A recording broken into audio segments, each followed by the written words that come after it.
Événement ou non-événement, la sortie du gouvernement de la République démocratique du Congo, le gouvernement Souminois II.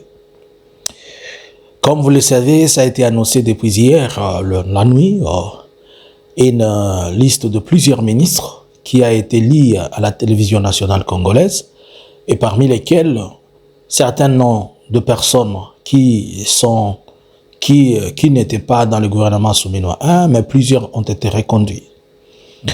Certes, nous allons en parler en détail et nous allons faire notre gros plan sur l'analyse de ce soir sur Analysons Congo. Mais je vais prendre un cas, juste en passant, pour essayer de parler et de faire comprendre certaines choses. Bonjour, bonsoir. Nous vous saluons de partout où vous êtes en train de nous suivre à cet espace Analysons Congo. Oui, Analysons Congo, encore aujourd'hui, vient devant vous pour essayer de partager, de discuter avec vous, d'arriver à comprendre ou bien d'arriver à partager ce que vous avez suivi tous. Plusieurs noms ont été cités, plusieurs personnes ont été nominées. Cependant, je prends juste le cas de ces derniers, à savoir la ministre de la Jeunesse, Grace Amy Coutinho. Pour la petite histoire, tout le monde connaît ses origines, c'est-à-dire ses parents, papa, maman. On connaît qu'elle est célèbre elle a excellé dans un domaine. Mais quant à savoir si ce poste-là la convient ou pas, c'est toute une question.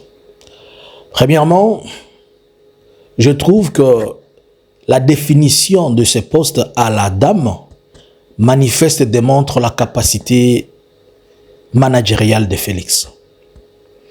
Deuxièmement, cela démontre que Félix a épuisé en lui tout ce qu'il avait comme réserve et il n'a plus de réserve. Troisièmement, ça montre que Félix est en train d'aller en zigzag dans sa politique. Premièrement, allez sur toutes les bases de données, retrouvez-nous le cursus de la ministre congolaise actuelle de la jeunesse. Vous n'en trouverez pas grand-chose. On sait qu'elle a vécu en France. Elle est partie depuis l'âge de 5 ans ou 7 ans. Quelles sont les études qu'elle a fait là-bas? Point d'interrogation. Il reste à savoir. On va nous le prouver. Mais pour le moment, personne ne nous démontre, ni Wikipédia, ni Google, ni... seulement, on la retrouve dans ses réseaux sociaux. On sait qu'elle a répondu à l'appel, à son appel, l'appel pastoral, si on peut le dire comme ça. Mais est-ce que cet appel pastoral fait de lui un ministre? La seule chose, 2 ou 3 événements qui a poussé Félix à faire le choix de cette dernière, premièrement, puisque c'est une fille connue dans Kinshasa, Segundo, on pense qu'elle peut influencer en faisant ces sorties qu'elle fait du genre dans l'évangile. Troisièmement, elle s'est caractérisée ces derniers temps par les insultes largués à la personne de l'ancien président de la République, Joseph Kabila Kabange. Pas seulement elle, mais aussi sa famille a fait tout à tour de rôle. Papa et maman, ils étaient en train de cuire, ou bien ils étaient en train de préparer la recette pour donner la vie et un souffle à leur fille. Tout porte à croire que on s'est servi d'elle pour ouvrir la porte.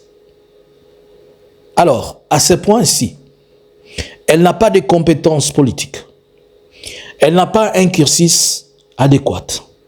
Elle ne sait rien à part, elle évangélise, elle prêche. On dit aussi qu'elle peut faire ce qu'elle peut faire dans son domaine de business. Si elle fait un business ou on ne sait pas. On sait qu'elle est héritière d'une église qui appartenait à papa, maman, et puis elle a hérité ça. Cela revient à additionner ou à ajouter parmi les quotas des églises que Félix est en train de donner. Tout est possible. Dites-moi, selon vous, qu'est-ce qu'elle va apporter à la jeunesse? D'abord, va-t-elle apprendre encore à la jeunesse que Kabila n'est pas congolais? Va-t-elle apprendre encore à la jeunesse que Kabila c'est un Rwandais?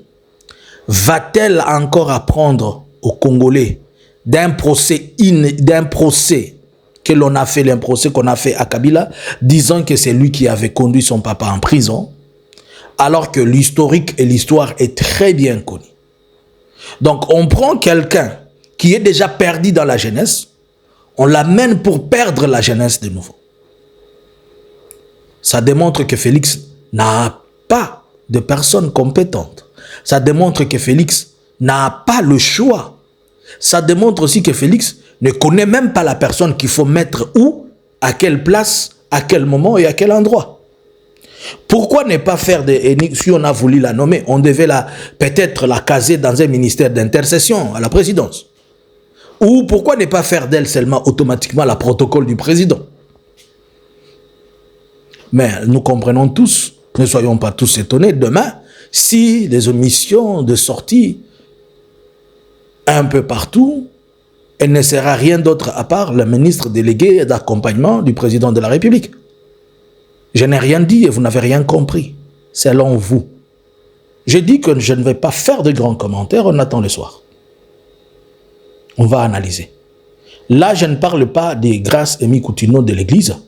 Elle est entrée dans les sphères politiques, elle est entrée dans les sphères de la question de la République démocratique du Congo, alors nous devons les pilcher puisqu'il s'agit de la jeunesse de notre pays.